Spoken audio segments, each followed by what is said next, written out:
Good morning students. Now discuss the spinal bifida. और spinal bifida के अंदर अपन देखते हैं सबसे पहले क्या है। तो इसके अंदर सबसे पहले अपन पढ़ते हैं स्पाइनल फिडा की डेफिनेशन। स्पाइनल फिडा क्या है? This term is use to describe a series of birth defect affecting the spinal cord and central nervous systems. ये क्या होता है? एक कहें कि जन्मजात डिसऑर्डर्स होता है और स्पाइनल कॉर्ड्स और नर्वस सिस्टम्स में पाया जाता है, उसमें डिफेक्ट्स हो जाता है। नर्व जो स्पाइनल कॉर्ड्स है वो क्या है कि नॉर्मल अवस्था में नहीं होकर के कुछ उसके अंदर अबनॉर्मलिटीज आ जाती है। कौन सी अबनॉर्मलिटीज आती है वो देखिए। Spinal bifida is a neural tube defect. ये न्यूरल ट्यूब डिफेक्ट होता है जिसके अंदर disorder involving incomplete development of brain, spinal cords, their protective covering. यानी कि इसके अंदर क्या हो सकता है? इनकम्प्लीट हो सकता है, बर्न हो ब्रेन्स हो सकता है, स्पाइनल कॉर्ड्स हो सकता है, और उसकी जो कवरिंग होती है वो हो सकती है caused by the failure of the foetus spine to close properly. किस कारण से हो जाता है? बच्चा है वो बच्चे की है जो स्पाइनल कॉर्ड है वह पूर्णतः क्लोज नहीं होती है during the first month of pregnancy. Pregnancies के फर्स्ट मंथ में ये प्रॉब्लम्स उत्पन्न होती है। In severe cases the spinal cord protected through the back and may be covered by skin to the thin membranes। ये जो नॉर्मली अगर अपन कहें कि स्पाइनल कॉर्ड्स है वो पहले उसके ऊपर क्या होता है, मान लो कि सबसे पहले स्किन है, उसके नीचे क्या होता है? मेम्ब्रेन्स होती है। टाइप ऑफ स्पाइनल बाइफिडा की बात करें तो इसके अंदर है spinal bifida is the most common of A group of A birth defect called the neural tube defects. यानी कि स्पाइनल बाइफिडा है वो क्या है? ग्रुप है किसका? बर्थ के अंदर डिफेक्ट होते हैं। कहाँ होते हैं? न्यूरल ट्यूब्स के अंदर होते हैं। There are 3 types of spinal bifida. Spinal bifida है वो 3 प्रकार का होता है। कौन कौन सा? Spinal bifida occulta, closed neural tube defect and spinal bifida manifesta. सबसे पहले बात करते हैं spinal bifida occulta. Spinal bifida occulta is the mildest and most common form in which one or more vertebral और माल फॉर्म। इसके अंदर क्या होता है कि मुख्यतः पाई जाने वाली डिजीज होती है और इसके अंदर ज़्यादा कोई अबनॉर्मलिटीज़ नहीं होती। इसके अंदर जो वर्टिब्रा होती है उसका माल फॉर्मेशन होता है वो पूर्णतः विकसित नहीं होती। द नेम अकल्टा मीन्स होता है हिडन, छुपी हुई। हिडन का मतलब होता है छुपा हुआ। Indicated that the malformation, ये माल फॉर्मेशन को इंडिकेट करता है। Opening in the spinal is covered by the layer of skins स्पिनक्युलेट्स में। Spinal bifida occulta does not usually cause any symptoms. वैसे ये कोई सिम्टम्स कोज नहीं करता। And most people are unaware, यानी बहुत सारे लोग हैं उसके बारे में जागरूक भी नहीं होते हैं। That they have a condition, इस कंडीशन के बारे में। इन सच केसेज, यानी कुछ केसेज में नो ट्रीटमेंट इज रिक्वायर्ड, कोई ट्रीटमेंट की आवश्यकता नहीं होती। इन अदर केसेज, लेकिन दूसरे केसों में सम सिम्टम्स में भी प्रेजेंट, और कुछ सिम्टम्स प्रेजेंट होते हैं। Such as bladder and bowel problems हो सकती है, यानी या फिर सिलिकोसिस हो सकता है, which is an abnormal curvatures of the spine. और इसके अलावा स्पाइनल की जो नॉर्मल स्ट्रक्चर्स होती है उसके अंदर भी डिफेक्ट आ सकता है। तो स्पाइनल बाइफिडा अकल्टा के बारे में कहते हैं कि यह मुख्यतः पाए जाने वाला होता है और इसके अंदर वर्टिब्रा का माल फॉर्मेशन होता है। और जो अकल्टा है उसका मीन्स यही है कि हिडन यानी छुपा हुआ होता है और इंडिकेट करता है माल फॉर्मेशन को, और ओपनिंग हो जाती है स्पाइन के अंदर और ये कवर रहती है किसे? स्किन के द्वारा। कुछ केसेज में इसके ट्रीटमेंट की आवश्यकता नहीं पड़ती, लोग इनके बारे में इतने जागरूक भी नहीं होते। लेकिन अगर इनके सिम्टम्स आने लग जाए, सिम्टम्स प्रेजेंट हो, तो अपने को क्या है इसके ट्रीटमेंट की आवश्यकता पड़ती है। जैसे ब्लैडर बोवल प्रॉब्लम्स है, या फिर सिलिकोसिस हो जाता है, या abnormal curvature of the spinal होता है, तो उस कंडीशन के अंदर। नेक्स्ट बात करते हैं closed neural tube defects. Closed neural tube defects क्या होता है? Closed neural tube defects make up the second type of spinal bifida. ये दूसरे प्रकार का स्पाइनल बाइफिडा है। This form consist of diverse group of spinal defect in which a spinal cord is marked by the malformation of fat, bone or membranes. In some patients there are few and no symptoms. In other the malformation causes incomplete paralysis. This with urinary and bowel dysfunctions. इसके द्वारा क्या होता है कि इसमें जो close neural defect है इसके अंदर सेकंड टाइप का होता है, और इसके अंदर जो डिस्कवर्स ग्रुप होती है स्पाइनल डिफेक्ट होता है वो किस में पाया जाता है? स्पाइनल कॉर्ड में, और स्पाइनल कॉर्ड के मार्ग फॉर्मेशन में, फेट हो सकता है, बोन्स के अंदर, मेम्ब्रेन्स के अंदर पाया जा सकता है, और इसमें कोई सिम्टम्स नहीं आते। और अगर सिम्टम्स आते हैं तो क्या हो सकता है? इनकम्प्लीट पैरालिसिस हो सकता है, और मुख्यतः पैरालिसिस यूरिनरी और बोवल डिस्फंक्शंस क्रिएट करता है। थर्ड बात करते हैं अपन spinal bifida manifesta. Spinal bifida manifesta मैनिकोसिस, it is the severe but rare for the this birth defects। ये जन्मजात प्रॉब्लम्स होती है, वो काफ़ी खतरनाक होती है, लेकिन बहुत ही कम लोगों के अंदर ये पाई जाती है, बहुत ही कम लोगों में ये पाई जाती है। अब कम लोगों में पाई जाती है तो it often is consist with nerve damage, इसके अंदर नर्व भी डैमेज हो सकते हैं, और that can result in problem with walking, और चलने में, ब्लड कंट्रोल में, एंड कोऑर्डिनेशन में, मतलब सामंजस्य स्थापित करने में भी ये लोग हैं वो डिफ़िकल्टी समझते हैं, सामंजस्य स्थापित नहीं कर पाते, सामंजस्य स्थापित करने में प्रॉब्लम्स होती है, और उसके ब्लड मोमेंट्स होते हैं वो भी कंट्रोल नहीं हो पाते हैं, और इसके साथ साथ में उनके चलने में भी समस्याएं उत्पन्न होती है। अब बात करें स्पाइनल बाइफिडा जो मैनिफेस्ट है, वो भी 3 टाइप की होती है। फर्स्ट है spinal bifida meningocele. Spinal bifida meningocele, spinal bifida meningocele is the rest type of spinal bifida. In this type of spinal bifida meninges जो क्या होती है, स्पाइनल और ब्रेन की लेयर्स होती है, with are the protective membranes that surrounded the spinal cords are profused but between opening in the vertebra, और vertebra के बीच में ओपनिंग्स हो जाती है।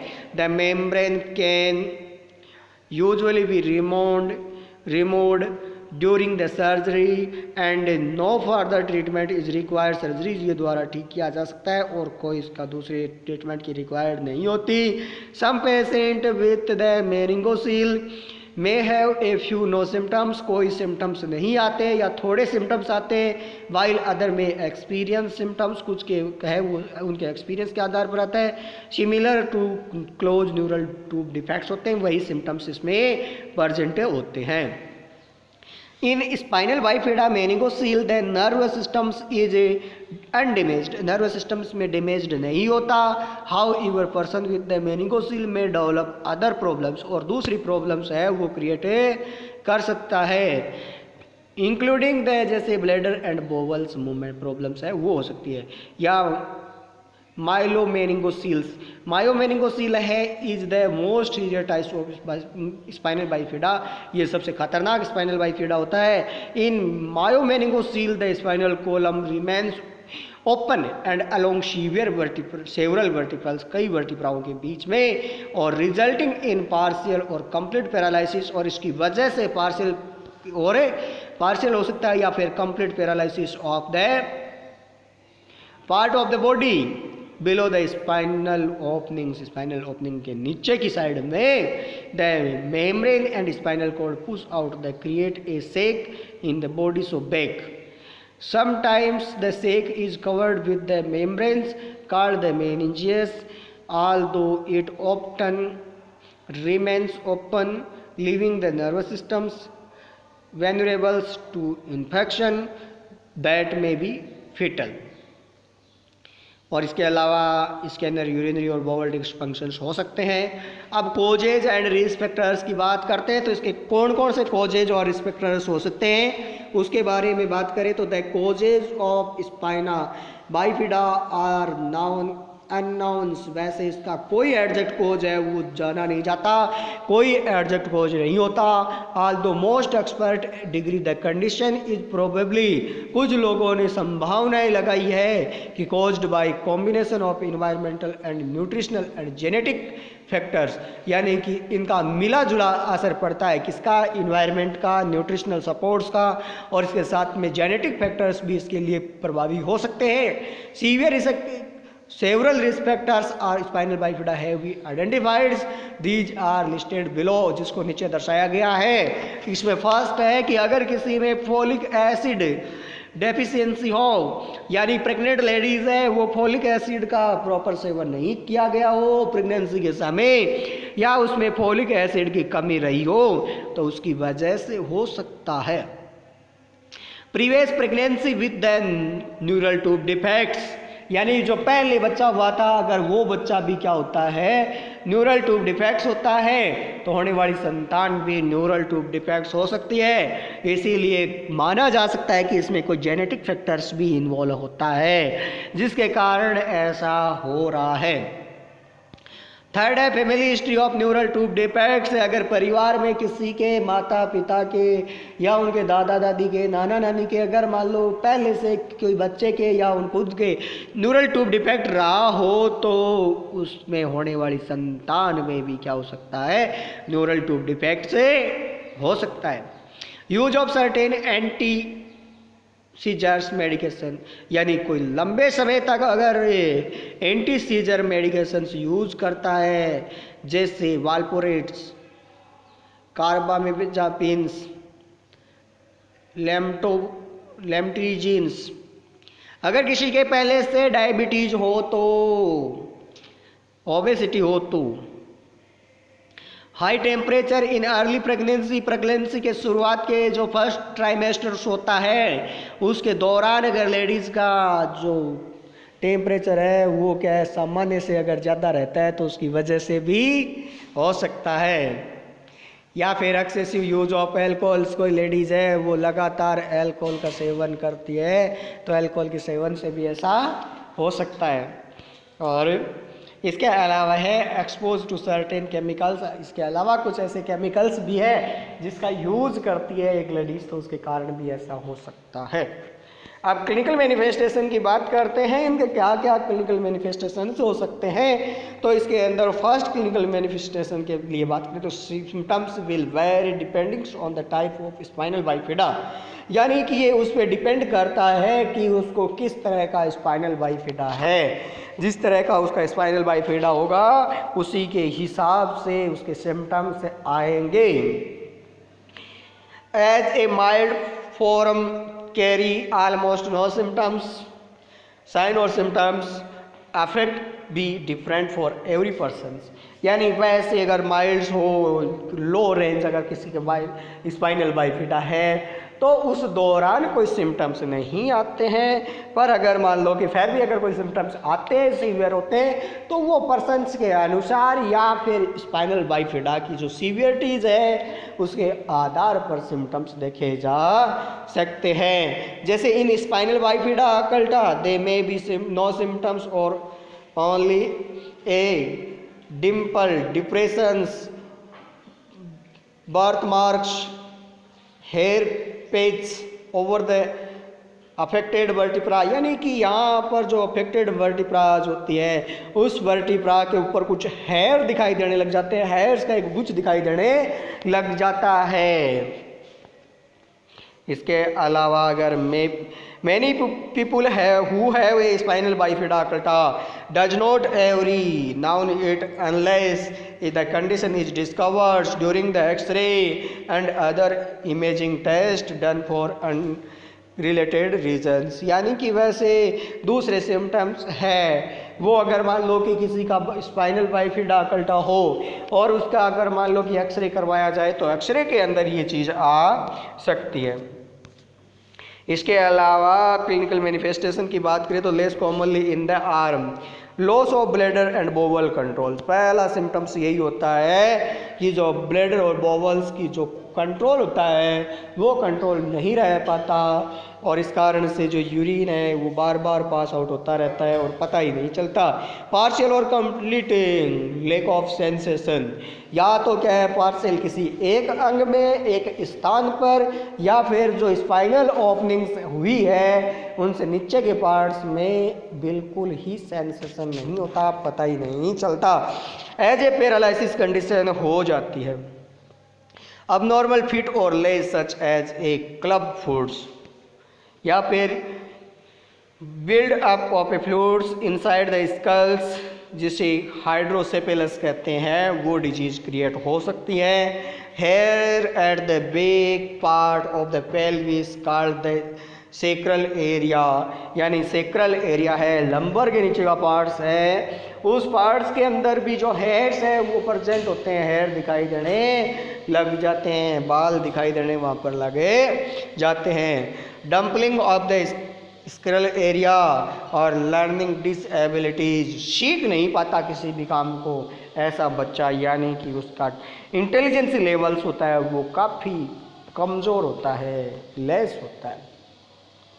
डायग्नोस्टिक इवाल्वेशन की बात करें तो quadrate screens, maternal serum, alpha fetoproteins test, pregnancy ultrasounds, amniocentesis, neurologic examination, X ray, ultrasounds, CT scans, MRI spinal area की जाती है। अगर इनकी मैनेजमेंट की बात की जाए तो इसका मैनेजमेंट क्या हो सकता है उसके बारे में अगर अपन स्टडी करें तो वो चीज़ देखते हैं कि इसके अंदर क्या क्या मैनेजमेंट किया जा सकता है। तो मैनेजमेंट के अंदर है कि there is no cure for spinal bifida. वैसे तो स्पाइनल बाइफिडा को क्योर करने का कोई तरीका नहीं होता। The nerve tissue that is damage और lost control to be required और replace nor can function be restored the damage of nerve. अगर मान लो इस कंडीशन में स्पाइनल बाइफिडा मायोमेनिंगोसिल्स हो जाए तो उस कंडीशन में नर्व है वो डैमेज हो जाते हैं, तो उसको रिपेयर करना, रिप्लेस करना या फिर रीस्टोर करना ज़रूरी होता है, अन्यथा है वो पैरालिसिस की कंडीशन उत्पन्न हो सकती है। नेक्स्ट है इसके अंदर की treatment depends on the type and severity of disorders. इनका ट्रीटमेंट है उसको किस आधार पर किया जाएगा, एक तो जो स्पाइनल बाइफिडा है उसका टाइप कौन सा है उस टाइप का, और दूसरा किसका किया जाएगा उसकी सीवियरिटी कितनी है, कितना खतरनाक है, वो इस आधार पर किया जाएगा। नेक्स्ट बात करते हैं generally children with the mild form need to no treatments although some may require surgery of the grow. और अगर ये वृद्धि करने लग जाए तो सर्जिकल रिमूवल किया जा सकता है, सर्जरीज के द्वारा इसको रिपेयर किया जा सकता है। नेक्स्ट है for the most severe causes of meningomyosis surgery is generally necessary to be close the spinal gap and prevent infection। अगर मान लो किसी के स्पाइनल बाइफिडा मेनिंगोमायोसिल्स हो रखा है तो उसको सर्जरी के द्वारा क्लोज करना, गैप को क्लोज करना और इसके साथ साथ में इन्फेक्शन को प्रिवेंट करना ज़रूरी होता है। Prenatal surgery is also an option to help the close spinal gap before the baby is born, यानी कि मान लो कि बेबी के बर्थ से पहले भी इसको रिपेयर किया जा सकता है, ट्रीट किया जा सकता है। Other treatment option include the जैसे फिजिकल थेरेपीज है, braces and cultures may be necessary to help the children to have a problems resulting for nerve damage, or brace can help to treat the joint or muscle problems leading to increase mobilities. इसके अलावा if that infant has hydrocephalus then a vertebral potential shunt can help to drain and extra fluid from the head. यानी कि अगर किसी के मान लो hydrocephalus है तो उसको सर्जरीज के द्वारा या जन्म से पहले ही उसको क्या कर दिया जाता है, उसके सर से जो फ्लूइड इकट्ठा हुआ है उसको बाहर निकाल दिया जाता है। If the urinary incontinence is symptoms more severe from a spinal bifida the patient will need to catheter put in place to help the regret blood in functions. यानी कि वैसे तो क्या किया जाता है, मान लो कि अगर किसी की बॉवल और ब्लैडर कंट्रोल नहीं होते तो जो ब्लैडर कंट्रोल नहीं है तो उनके कैथेटर यूज़ करेंगे, लेकिन अगर मान लो कि कैथेटर के साथ साथ में बाद में उनका परमानेंटली स्थायी रूप से क्या किया जाता है, जो स्पाइनल बाइफिडा उनको कवर कर दिया जाता है, उनको ट्रीट कर दिया जाता है ताकि दोबारा से ये प्रॉब्लम नहीं हो। Medication is usually not needed for the mildest form of spinal bifida. वैसे मान लो कि अगर किसी के नॉर्मली या बहुत कम स्पाइनल बाइफिडा अगर प्रॉब्लम क्रिएट करती है तो उनके लिए किसी मेडिकेशन की ज़रूरत नहीं पड़ती है। But for the more severe cases, लेकिन ज़्यादा सीवियर केसेज में ऑप्शन दिया जाता है कि अब option depending on the symptoms के आधार पर उसको ट्रीट किया जा सकता है। तो ये था आपका स्पाइनल बाइफिडा, और स्पाइनल बाइफिडा आपके यहाँ पूरा हो चुका है। एक बार मोटा मोटी अपन एक बार इनकी पुनः बात कर लेते हैं। तो स्पाइनल बाइफिडा का मतलब है कि वर्टिब्रल कॉलम्स होता है, जो स्पाइनल कॉर्ड्स होता है उसके अंदर किसी तरह का डिफेक्ट होता है, किसी तरह की ओपनिंग्स होती है, तो उसको अपन स्पाइनल बाइफिडा कहते हैं। स्पाइनल बाइफिडा के टाइप्स की बात करें तो पहला स्पाइनल बाइफिडा अकल्टा, दूसरा क्लोज न्यूरल टूथ डिफेक्ट, और तीसरा है स्पाइनल बाइफिडा मैनिफेस्टा। और स्पाइनल बाइफिडा मैनिफेस्टा है उसके भी दो टाइप है। फर्स्ट है वो है स्पाइनल बाइफिडा मेनिंगोसील, और दूसरा है स्पाइनल बाइफिडा मायो मेनिंगोसील। कोजेज और रिस्पेक्टर की बात करें तो वैसे मेन कोजेज होता है या तो जेनेटिक या फोलिक एसिड डेफिशिएंसी के कमी के कारण होता है। क्लिनिकल मैनिफेस्टेशन की बात करें तो इसके अंदर या तो फिर जो स्पाइनल कोर्ड्स की जहाँ पर ओपनिंग्स है, जहाँ पर डिफेक्ट्स है उससे पता चलता है, या जैसे मान लो ब्लैडर और बॉवल्स है वो प्रॉपर कंट्रोल नहीं हो पाते मूवमेंट्स। इसके अलावा पैरालिसिस वगैरह हो सकता है। डायग्नोस्टिक इवाल्युएशन की बात करें तो एमआरआई है, सीटी स्कैन है, प्रेगनेंसी अल्ट्रासाउंड्स है, एमिनोसिंथेसिस है, ये सारा कुछ किया जा सकता है। और मैनेजमेंट है वो इसका सर्जिकल मैनेजमेंट रहता है। अदरवाइज मान लो कि माइल्ड अगर सिम्टम्स होते हैं तो उसके अंदर किसी तरह के ट्रीटमेंट की आवश्यकता नहीं पड़ती है। अब मैं आपको यहाँ पर आपके शॉर्ट जो मान लो कि नोट्स बनाना चाहो तो उसको अच्छे से बना सको, इसीलिए मैं इनको थोड़ा सा रोक के चला देता हूँ ताकि आप लोगों के आराम से लिख पाओ। ठीक है, मैंने यहाँ आपको रोक करके दिखाया है, यहाँ से अगर पोज करोगे आप तो पूरा अच्छी तरह से लिखे पाओगे। इसमें देखो, इसके बाद सेकंड अगर यहाँ मैं ये कर दूँ तो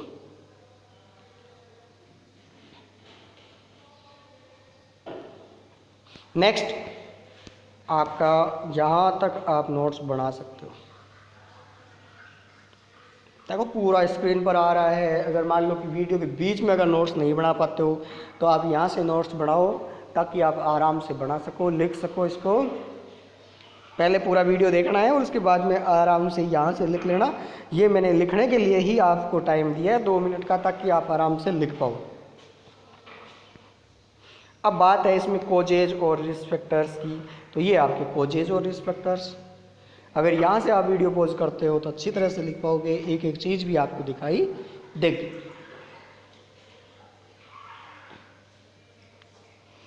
अब मैं आपके क्लिनिकल मैनिफेस्टेशन के बारे में बात करता हूँ। तो ये पहले क्लिनिकल मैनिफेस्टेशन यहाँ से लिखो, वीडियो को पॉज कर दो, आराम से लिखते रहो।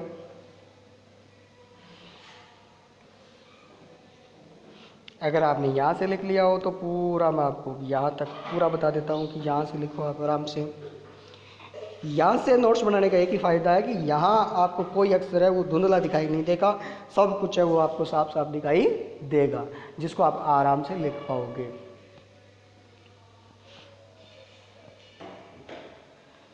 अब बात करते हैं डायग्नोस्टिक इवाल्युएशन की। तो ये आपका डायग्नोस्टिक इवाल्युएशन है।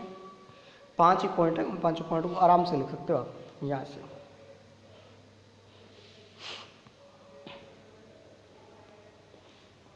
अब आप मैनेजमेंट की बात करते हैं। वैसे ये पूरा का पूरा मैनेजमेंट है आपका, बस ये लो।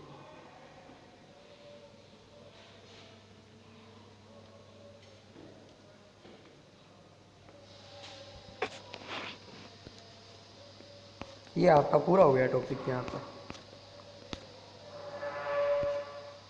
Thank you.